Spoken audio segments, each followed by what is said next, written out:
거룩한 주일, 이 복된 자리, 예배 자리로 나오신 우리 귀한 성도님들을 주님의 이름으로 축복합니다.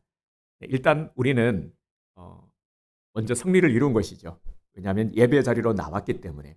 예배 자리로 나왔다, 하나님을 만나러 나왔다, 이는 승리한 것이죠. 예배 자리로 나오기까지 얼마나 많은 유혹이 있었습니까? 그리고 또 방해가 있었습니까? 그럼에도 오늘 이 자리, 복된 자리로 나오신 우리 귀한 성도님들을 주님의 이름으로 축복합니다.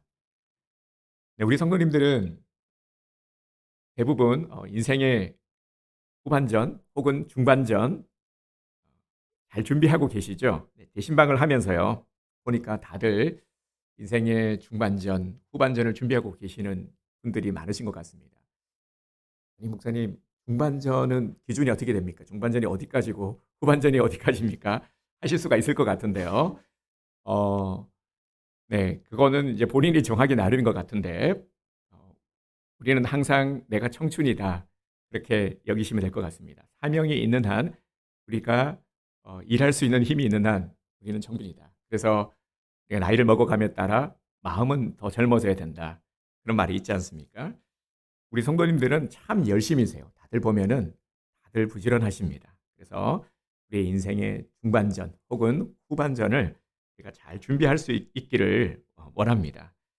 주님을 경외함으로, 말씀을 듣고 기도함으로 우리가 주님 안에서 꾸는 그 꿈을 이제 앞으로 삶에 있어서 더욱더 우리가 펼쳐갈 수 있기를 주님의 이름으로 축복합니다. 그래서 우리 옆에 분들에게 우리 축복하며 인사하겠습니다. 당신은 하나님의 언약 안에 있는 축복의 통로입니다. 당신은 하나님의 언약 안에 있는 축복의 통로입니다. 네, 우리 여러분들 한 분 한 분은 하나님의 복덩어리들입니다. 그래서 내가 어떤 존재인지를 절대 잊지 마시기를 바랍니다. 내가 나를 놓쳐버리면 안 됩니다. 내가 누구라고요? 내가 누구게? 나는 하나님께서 가장 존귀하게 여기는 하나님의 자녀입니다. 언약 백성입니다. 이 언약 백성에게 주신 엄청난 축복, 하나님의 약속을 붙들고 살아갈 수 있다는 것이죠. 우리는 기도하면서 주님 안에서 꿈꾸면서 그 꿈을 이루어가는 자들입니다. 함께 이루어가는 자들이죠. 우리 옆에 분들에게 한 번 더 축복합시다. 함께 꿈을 이루어 갑시다. 자, 이렇게 축복하겠습니다. 함께 꿈을 이루어 갑시다. 아멘. 제게 습관이 있는데요, 자꾸 이렇게 길어지는 습관이 있어가지고 그래서 어떻게든 짧게 하려고 애쓰고 있습니다. 우리 산모가 그러는 거예요. 당신 계속 길어진다고. 왜냐하면 이게 생각이 많다 보니까 계속 이렇게 길어지는 습관이 있는데 짧게 하려고 애쓰고 있습니다. 단순해지려고 애쓰고 있습니다. 오늘 본문에 보면 늦가기 80세 모세의 모습이 나옵니다. 그런데 모세는요, 80세는 이런 나이는 아니죠. 당시 수명이 길다 할지라도 80세는 좀 늦은 나이입니다. 그런데 모세는 몇 살에 소명을 받았냐면, 몇 살이에요? 80세에 소명을 받았습니다. 그래서 출애굽기 3장은 모세 소명장이라 부르는데, 우리가 이 부분을 먼저 좀 주목해 보기를 원합니다. 모세는 80세에 소명을 받았어요. 본격적인 모세의 사역의 시작, 그 원년은 80살인 겁니다. 네, 아직 한참 남으셨죠? 네, 이제부터 시작입니다. 그래서 제가 중반전, 후반전을 말씀드린 겁니다. 어떤 분들에게는 중반전일 수도 있고요, 어떤 분에게는 후반전일 수 있는데, 제 생각에는요, 이 후반전이라 말하면은 최소한 70 이후부터 이제 진짜 본격적인 인생의 후반전이 시작이 되는 것이죠. 그래서 멋지게 오늘 모세를 통해서 우리의 후반전을 한번 펼쳐나가고자 합니다. 여러분, 그런 노래도 있지 않습니까? 야야야 내 나이가 어땠어? 여러분, 내 나이가 어땠어요? 그죠? 네, 이제부터, 지금부터 시작인 것이죠. 그래서 나이 탓하지 말고 열심히 우리 믿음 생활 하기를 원합니다. 열심히 살아가기를 원합니다. 네, 2절 말씀을 다시 한번 보겠습니다. 여호와의 사자가 떨기나무 가운데로부터 나오는 불꽃 안에서 그에게 나타나시니라. 그가 보니 떨기나무에 불이 붙었으나 그 떨기나무가 사라지지 아니하는지라. 아멘. 오늘 말씀도 최대한 상상의 나래를 펴시기 바랍니다. 머릿속으로 열심히 한번 상상을 한번 해보시기 바랍니다. 지금 이제 사막에 떨기나무가 앞에 있는 겁니다. 이 떨기나무에 불이 붙었습니다. 불이 붙었는데 거기에 여호와의 사자가 있고요, 여호와의 사자가 이제 말을 하는 겁니다. 이런 모습을 한번 떠올려 보십시오. 그러니까 출애굽기를 또 읽으면서 이런 의문을 가지시는 분들이 계실 거예요. 이제 말씀을 좀 보다 보면은 분명히 궁금증이 생깁니다. 조금 더 이제 조금씩 계속 이제 알게 되는 거죠. 근데 알면 알수록 또 궁금해지는 것들이 있거든요. 뭐 지명 같은 것도 그렇고 인명 같은 것도 그렇고 보면 좀 헷갈리는 부분들이 있어요. 예를 들면은 모세가 하나님을 만난 곳이 호렙산입니까? 시내산입니까? 호렙산인 것 같기도 하고 시내산인 것 같기도 하고. 왜 헷갈리냐면요. 어, 이 사실 그 이제 출애굽기에서는 호렙산이라고 칭하고 있고 신약성경 사도행전에서는 시내산이라고 부르고 있죠. 7장이죠.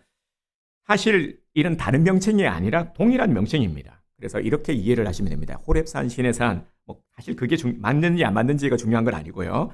산맥과 산맥 속에 있는 산봉우리 이름, 뭐 이런 것들, 뭐 그러면은 호렙 산맥, 시내산, 뭐 이렇게 되는 거죠. 그래서 같은 명칭이다. 그렇게 알고 계시면 될 것 같습니다. 모세는 40년은 정말 화려한 삶을 살았죠. 왕궁에서 왕자의 신분으로 아쉬울 것 없는 그러한 삶을 살았습니다. 근데 딱 여기까지죠. 40년까지는 좋았어요. 근데 사고를 치고 도망을 가죠. 그래서 40년은 광야에서 정말 특별한 것 없이요. 매일매일 양치면서 그렇게 단조로운 삶을 40년 동안 살았습니다. 이 40년에 대한 어떤 특별한 사건을 기록한 내용이 없죠. 특별한 게 없기 때문입니다. 매일 양치고 먹고 자고 양치고 먹고 자고 반복되는 단조로운 삶을 무려 40년 동안 산 것이죠. 이렇게 살다가 나이 80세가 된 모세, 그날도 여느 때처럼 미디안 광야에서 양을 치고 있었습니다. 양을 치고 있는 모세의 모습 떠올려 보시기 바랍니다. 1절에서 이렇게 말씀하고 있죠. 이드로의 양떼를 치더니 이드로의 양, 이드로는 성이 이신가요? 이드로는 모세의 장인입니다. 근데 왜 이드로의 양이라 설명하고 있을까요? 소유죠. 양이 모세 양이 아니라 장인에게 소유된 양. 그러니까 모세는 소유가 있다라는 겁니까? 없다라는 겁니까? 없는 거예요. 자기 소유가 아니라 장인 어른의 소유인 것이죠. 이 부분을 또 밝혀주고 있는 겁니다. 40년 동안 하루도 그러지 않고 양떼를 쳐왔건만 그 가운데 모세의 양이라고 말할 수 있는 것이 단 한 마리도 없다라는 거예요. 모세는 40년 동안 아무것도 이룬 것도 없고 가진 것도 없는 인생이라는 겁니다. 이걸 설명하고 있는 거예요. 아무것도 모세가 이룬 게 없어요. 40년 동안 양만 쳤는데 줄곧 처가살이를 해왔기 때문에 뭐 양떼는 말할 것도 없고요. 모세가 지닌 것 가운데 장인의 소유가 아닌 것이 하나도 없었던 것이죠. 80세 노년의 나이에 모세, 지금 모습입니다. 아무것도 없는 처지였던 것이죠. 그날따라 모세는 장인 소유의 양떼를 몰고 시내산에 이르렀다가 불이 붙은 가시나무를 발견하게 됩니다. 당시 우리 상식적으로 알지만 뭐 이스라엘 같은 데 사막 지형에서는 너무 건조하다 보니까 막 그 동굴 같은 것들이 굴러다니다가 불이 막 저절로 붙기도 합니다. 저도 이스라엘 성지 수련회를 갔을 때 지나가다가 이렇게 불 붙은 저거 뭐야? 막 이 불 붙은 게 동굴 같은 게 막 바람에 날려서 굴러가는 모습을 목격했거든요. 이렇게 불이 붙는 것은 흔한 일이었습니다. 불 붙는 게 뭐 특별한 일은 아닌데 그런데 지금 이 광경이 특별한 이유는 가시나무에 불이 붙었는데 나무가 타지를 않는 겁니다. 이게 이상한 거죠. 전혀 타지를 않는 겁니다. 또 하나의 의문을 가지게 되는 부분이요. 이 가시나무 떨기 속 주인공이 누구냐라는 거죠. 천사일까? 하나님의 사자일까? 이 사건을 기록한 사도행전 7장에서는 불꽃 가운데 천사가 나타났다라고 말씀을 하고 있습니다. 그런데 오늘 본문에서는 하나님의 사자라고 칭하고 있죠. 천사와 하나님의 사자. 우리가 생각하기에는요, 이렇게 천사와 하나님의 사자로 번역을 하니까 좀 헷갈립니다. 왜냐하면 우리가 생각하는 천사는 천사의 모습이 우리 간되어 있잖아요. 그죠? 하얀 옷을 입고 날개를 가지고 있고 자, 이런 천사를 생각하니까 천사는 천사인데 또 하나님의 사자이 뭐지? 마치 다른 분 같게 느껴지는 거죠. 천사와 하나님의 사자. 이것도 우리가 다르게 생각할 건 아닙니다. 동일한 같은 분입니다. 하나님의 사자를 줄인 말이 천사 이렇게 이해를 하시면 될 것 같습니다. 하나님이 보내신 자라는 의미예요. 둘 다 천사도 하나님의 사자도 하나님이 보내신 자입니다.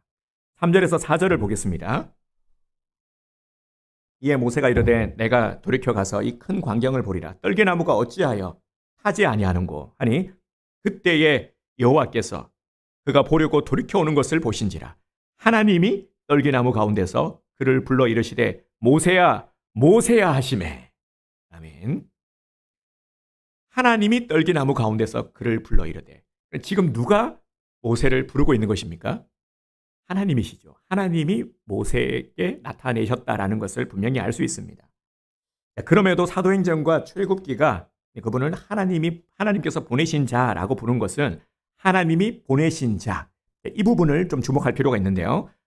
그분은 성부 하나님께서 보내신 성자 하나님이셨기 때문입니다. 우리 많은 성도들이 좀 잘못 알고 있는 부분이 성자 하나님이 예수님이잖아요. 성자 하나님이신 예수님께서 2000년 전 인간의 모습으로 이 땅에 오시면서부터 그때부터 구원 사역이 시작됐다라고 여기는 것이죠. 그러니까 예수님을 기점으로 해서 신약 시대가 시작이 되는 건데 예수님은 이제 신약 시대 때부터 시작이 되고 그때부터 이제 구원의 역사가 이루어진다. 그러다 보면은 이제 어떤 부분이 우리가 좀 또 헷갈릴 수가 있냐면은 예수 그리스도를 믿어 우리가 구원함에 이르는데 그럼 구약 시대 사람들은요 이렇게 되는 거죠. 구약 시대 사람들은 그러면은 어떻게 예수님이 그 당시에 안 계셨는데 어떻게 구원을 받을 수 있었습니까? 라는 질문을 하게 되는 거거든요. 근데 구약 시대 때 예수님이 안 계셨습니까? 아니죠. 성자 하나님이 예수님이고 성자 하나님이 성육신 인간의 몸을 입어 이 땅에 오신 것이 신약 시대 예수님의 오심으로 이제 구원의 완성을 이루신 것이죠. 그러니까 구약 시대 때도 예수님은 여전히 계셨고 예수님께서는 구원 사역을 이루어 가신 것입니다. 6절 말씀을 보겠습니다. 나는 네 조상의 하나님 즉 아브라함과 이삭과 야곱의 하나님이라. 모세가 하나님 배웠기를 두려워하여 얼굴을 가리매. 아멘. 6절의 모습을 또 한번 머릿속에 그려보시기 바랍니다. 모세가 지금 어떤 모습입니까?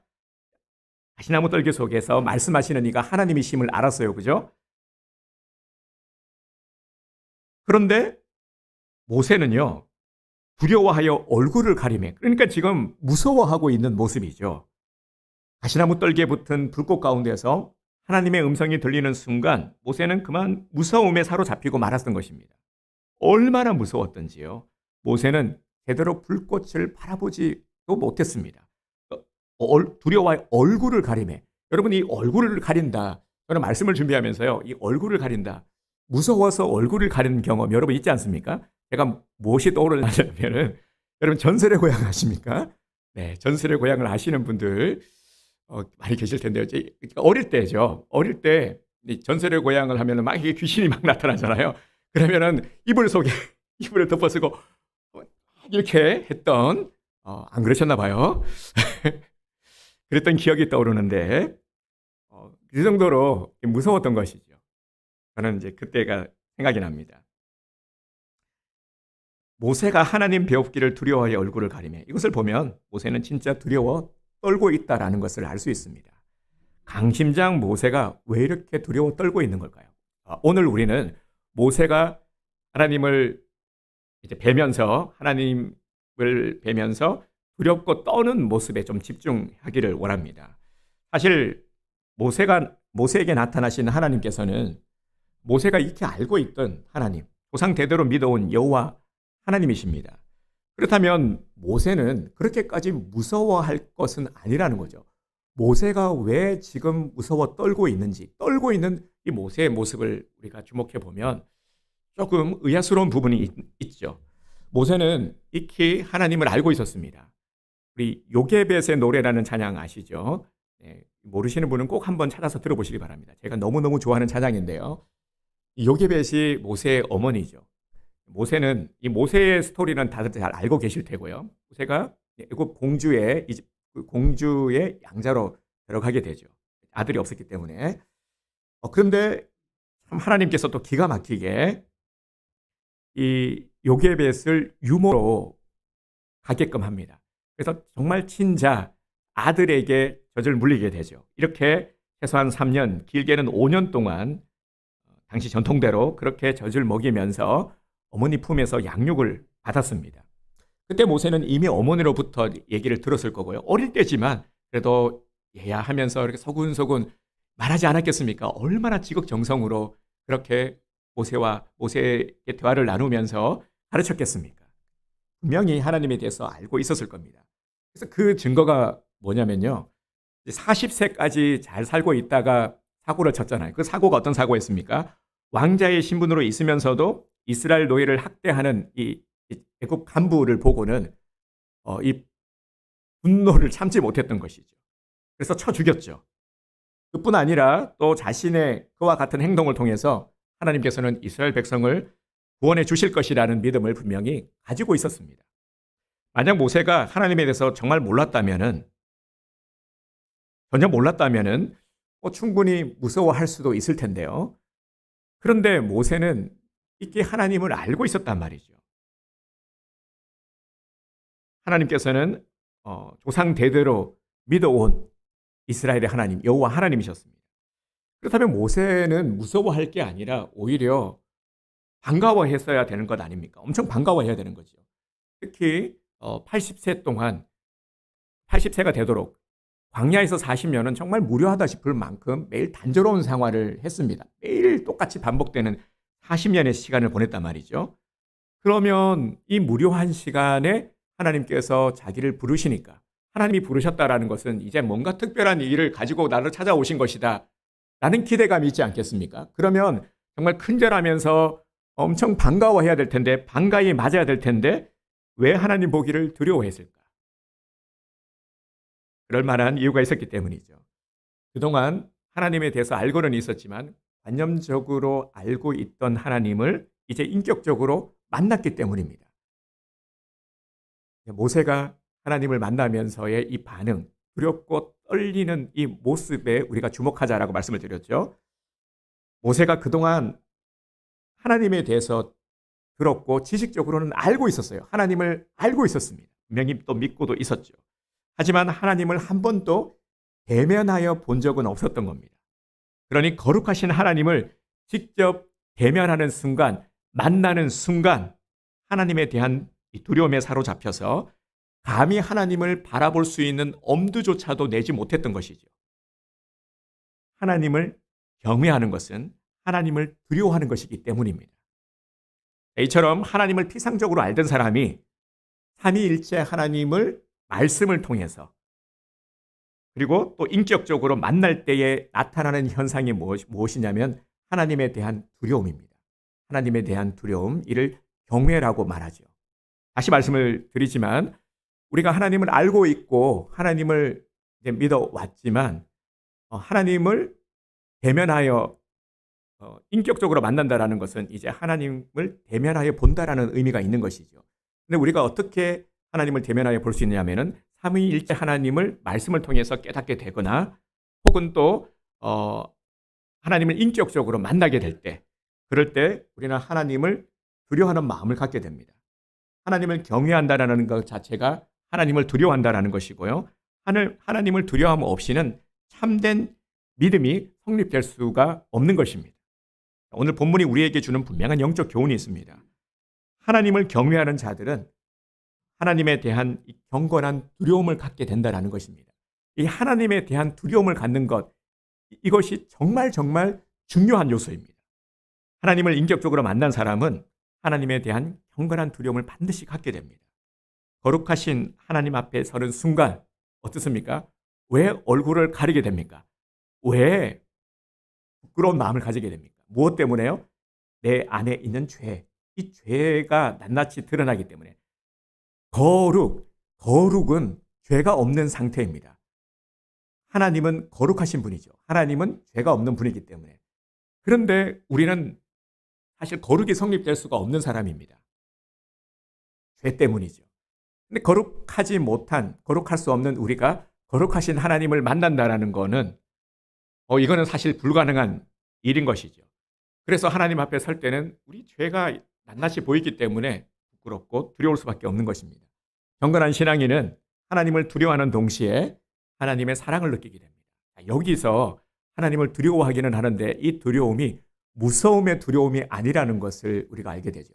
이 두려움은 아까 제가 전세력을 보면서 이렇게 그거는 무서워했던 거고요.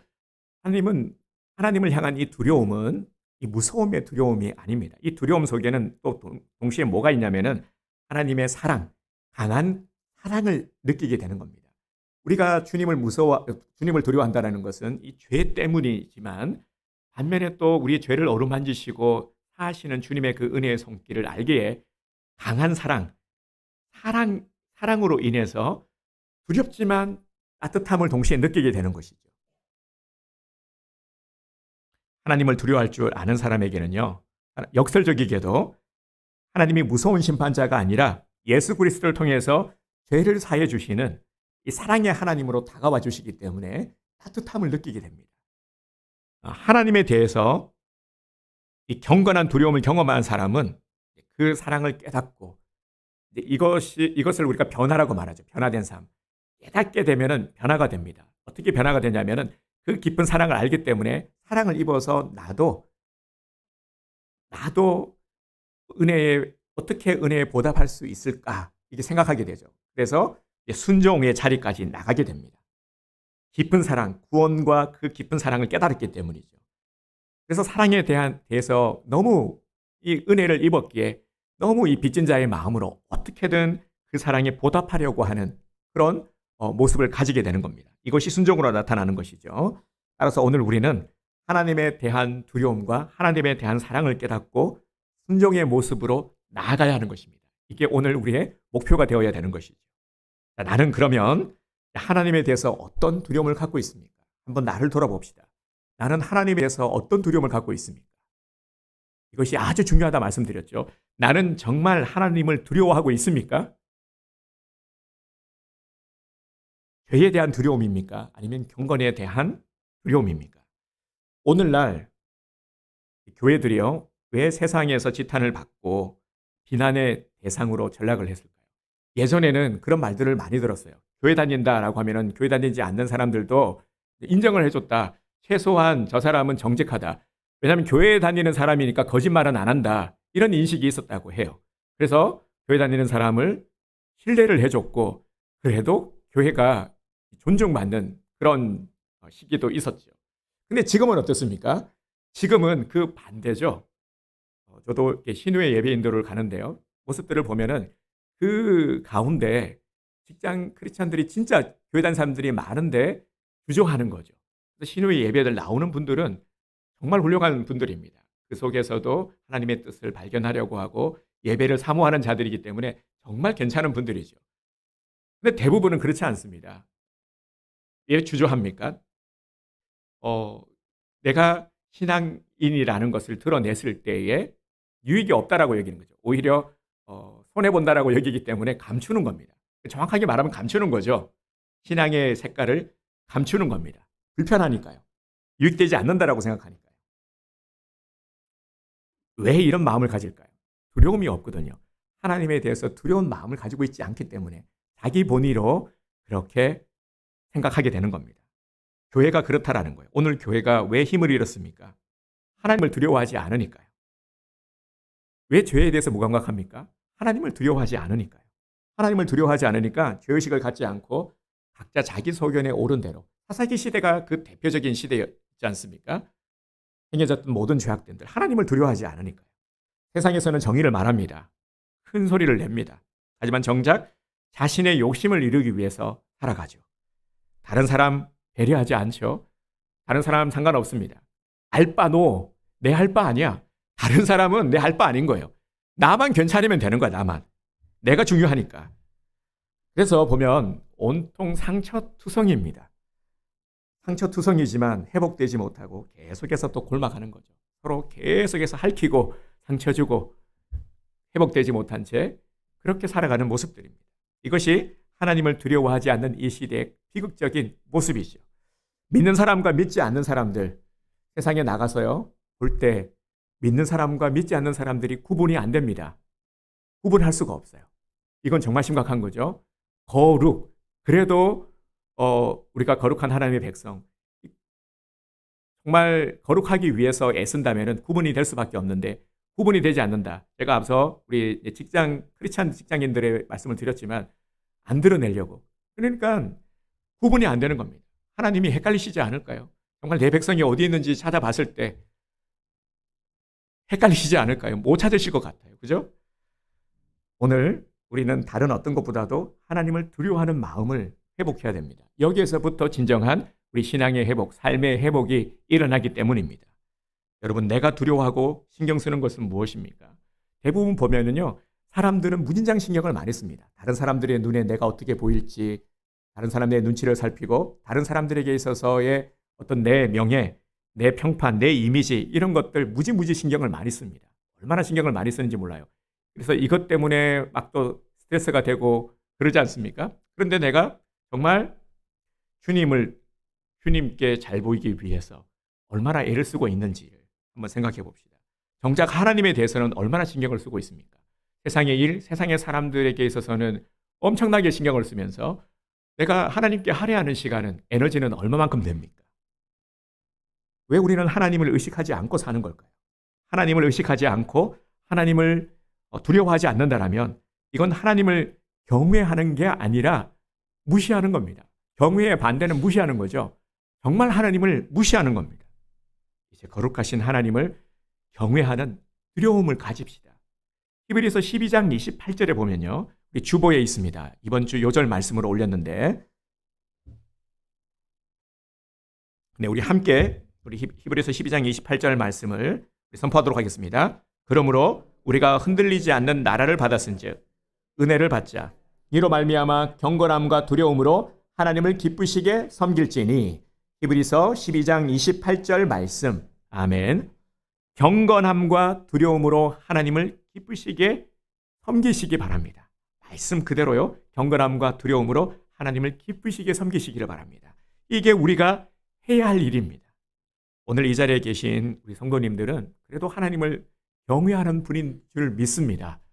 왜냐하면요, 하나님을 경외하기 때문에 오늘 이 예배 자리로 나왔죠. 경외하니까 나온 거죠. 경외하지 않으면요, 제일 먼저 어떤 현상이 일어나냐면 예배에 대해서 가볍게 여기는 겁니다. 예배에 대해서 가볍게 여겨요. 주일 예배 뭐 드려도 되고 뭐 안 드릴 수도 있는 것 아니야? 내 볼일 보러 갈 수도 있는 것 아니야? 이렇게 가벼이 여기게 되는 것이죠. 그래서 오늘 이 예배 자리로 나오신 우리 귀한 성도님들, 하나님을 경외하는 우리 성도님들을 주님의 이름으로 축복합니다. 하나님을 경외한다라는 것은 공경하고 두려워하는 것입니다. 그러면 하나님에 대한 이 두려움이란 말을 또 다른 말로 말하면은요, 표현을 하면은 하나님을 경외하고 존경한다라는 뜻입니다. 하나님을 우리의 아버지로 알고 정말 영적 아비로 우리가 알고 존중히 여기라는 것이죠. 거룩하신 하나님은 우리의 모든 것들을 보고 계십니다. 모든 것들을 보고 또 우리를 판단하십니다. 하나님이 불꽃 같은 눈으로요, 우리의 일거수일투족을 다 보고 계십니다. 여러분 이거 믿으십니까? 두려워하는 자들은 하나님께서 나의 모든 것들을 감찰하신다. 그래서 성경적 표현으로는 감찰하신다라는 것을 믿죠. 이걸 의식하는 겁니다.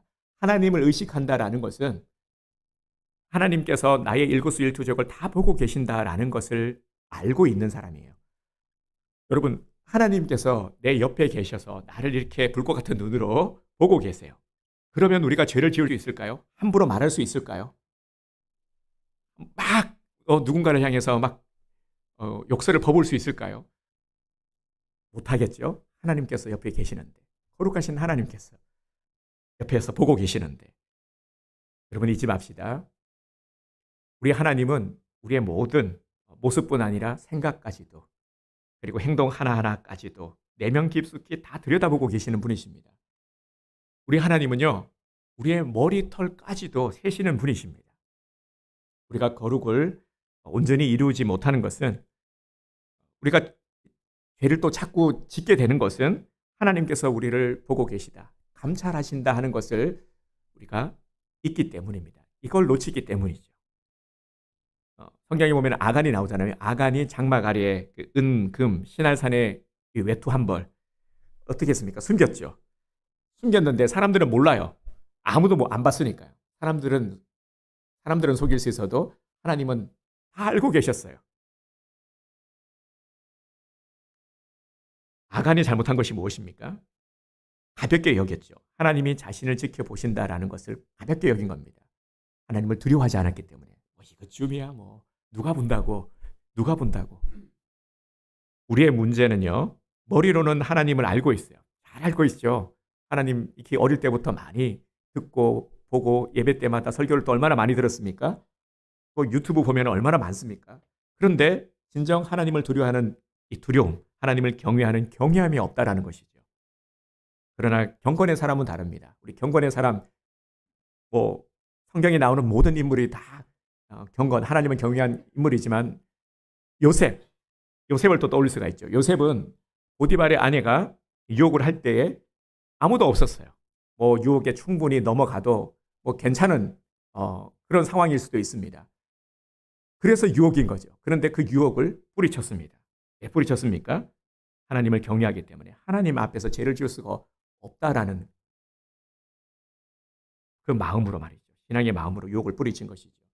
그래서 이 경건이라는 것이요, 그런 말도 하잖아요. 정말 아무도 없을 때, 나 혼자 있을 때에 하나님 앞에서 내가 무엇을 하고 있는지를, 내가 무엇을 하는지를 보면 알 수 있다. 경건의 정도는 아무도 없을 때, 혼자 있을 때 무엇을 하는지를 보면 알 수 있다라는 그런 말도 있지 않습니까? 그리고 세상에서 아무리 큰 유익을 얻게 되는 어떤 유혹이 올지라도 정말 너무 쏠깃한 그런 유혹이 온다 할지라도 죄를 짓지 않는 것, 이것이 바로 하나님을 두려워하는 자의 모습인 것이죠. 이것이 유혹을 이겨낼 수 있는 또 우리의 강력한 무기가 되는 것입니다. 이 하나님을 경외함, 두려움이 말이죠. 하나님을 두려워하는 사람은 절대로 하나님의 사랑을 배신하지 않습니다. 하나님을 두려워하는 사람은 어떻게든 정결한 삶을 살려고 항상 애를 쓰기 때문이죠. 여러분 생각을 해보세요. 하나님을 두려워하는 사람이 하나님의 말씀을 무시할 수 있습니까? 하나님을 두려워하는 사람이 자신의 죄를 사해 주신 정말 하나님을 배반할 수가 있겠습니까? 우리 스스로 한번 또 질문해 봅시다. 나는 정말 그렇다면 하나님을 두려워하고 있는가? 나는 어떻지? 나는 어떤 것 같습니까, 여러분? 시내산에서 모세가 하나님을 두려워했듯, 예루살렘 성전에서 이사야가 하나님을 두려워했듯, 정말 벌벌 떨지 않았습니까? 그렇게 나는 하나님을 두려워하고 있습니까? 변화산에서 제자들이 하나님의 영광을 바라보자 어떻게 했습니까? 두려워했죠. 엎드렸습니다. 다메섹 도상에서 바울이 하나님에 대한 두려움으로 꼬꾸라졌죠. 우리를 찾아오신 하나님을 나는 정말 두려워하고 있습니까? 이제부터 세상을 두려워할 것이 아니라 하나님을 두려워하시기 바랍니다. 우리가 두려워해야 될 것은 세상이 아닙니다. 세상은요, 점령하고 다스리는 곳입니다. 두려워할 곳이 아니에요. 우리는 하나님만 두려워하면 되는 것입니다. 정말 두려워해야 될 것들을 놓치지 마십시오. 그러니까 하나님을 두려워하지 않으니까 자꾸 세상이 두렵고 사람이 두려운 겁니다. 사람 때문에 스트레스 받고, 사람 때문에 마음 상하고, 사람 때문에 열받고, 사람 때문에 못 살겠다라는 겁니다. 하나님을 경외하는 것은 하나님을 두려워하는 것임을 잊지 마시기 바랍니다. 하나님을 인격적으로 만난 사람은 경건한 두려움으로 하나님 앞에 서게 됩니다.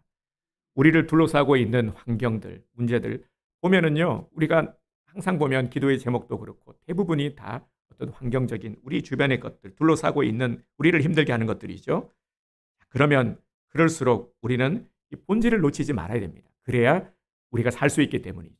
그래야 우리가 문제 속에서 헤어나올 수 있기 때문입니다. 하나님의 말씀을 외면하고요. 하나님의 말씀을 외면하게 되면은 세상의 즐거움에 빠지게 되고 또 그러면은 하나님을 두려워하지 않게 되는 것이죠. 여러분, 정말 진정으로 하나님을 두려워하는 사람이 되기를 원하십니까? 진정으로 하나님을 두려워하는 사람은 하나님을 사랑하는 사람입니다. 하나님을 두려워하는 사람은 하나님의 사랑을 깨닫게 되죠. 그래서 하나님의 사랑을 깨달은 사람은 하나님의 말씀에 순종하면서 살아가게 됩니다. 이 시대에 모세가 되기를 원하십니까? 거룩한 욕심을 한번 가져봅시다. 오늘 우리도요, 인생의 중반전, 후반전, 모세가 80세에 늦가기 이 인생 아닙니까? 늦은 나이에 하나님께서 부르시고 멋지게 주의 사명을 감당하지 않았습니까? 오늘 우리도요, 지금부터 혹은 중반전 혹은 후반전 우리 한번 거룩한 욕심을 한번 가져보자라는 것이죠. 진정 주님의 제자가 되고 싶으십니까? 그렇다면 하나님을 먼저 두려워하는 자가 되시기를 바랍니다. 하나님을 경외하는 것도 예수 그리스도 안에서 거룩하고 정결한 삶을 우리가 추구하는 것도 이 두려운 마음에서부터 시작이 되는 겁니다. 신앙생활의 기초는 항상 하나님과의 관계에 있다는 것을 잊지 말아야 됩니다. 이 관계에서부터 모든 것들이 시작하는 것이죠.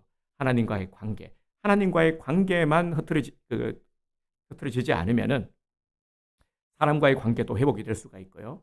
그리고 하나님과의 관계 속에서 부어주는 많은 은혜를 통해서 우리가 살아갈 수가 있는 것입니다. 하나님을 경외하며 신앙생활을 해야 하는 이유는 하나님께서 우리의 영적 아비가 되시기 때문입니다. 그래서 우리가 기도할 때마다 하늘에 계신 아버지, 하나님 아버지 이리 부르지 않습니까? 우리를 창조하신 하늘에 계신 우리의 아버지이기 때문이죠.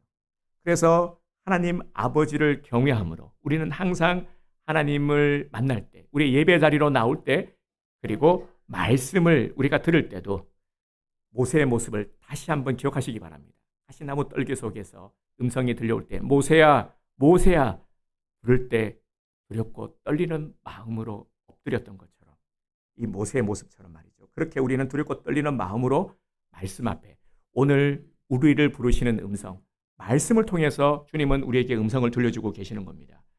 오늘 이 시간에도 마찬가지고 우리가 항상 주님 말씀 앞에 설 때 경외함으로 두렵고 떨리는 마음으로 서야 하는 것이죠. 그럴 때 신실하신 주님의 약속을 우리가 이루어갈 수가 있는 것입니다. 그리고 우리가 항상 축복하잖아요. 하나님의 언약 백성입니다. 우리에게는 말씀이 주어졌고요. 이 말씀은 우리에게만 주어진 것입니다. 이 말씀을 우리가 지킬 때에 주님께서, 신실하신 주님은 약속을 이루십니다. 우리는 얼마나 존귀한 자들입니까? 얼마나 대단한 사람들입니까? 다시 한번 말씀을 드립니다. 경외함으로 정말 두렵고 떨리는 마음으로 말씀 앞에 서고 그 말씀을 통해서 말씀의 순종함으로 이제 두렵고 떨리는 마음 경외, 그 다음에 순종의 자리로 나아갔어요. 순종을 통해서 하나님께서 약속하신 많은 은혜의 상급을 받아 누리는 우리 복된 성도님들 되시기를 주님의 이름으로 축복합니다.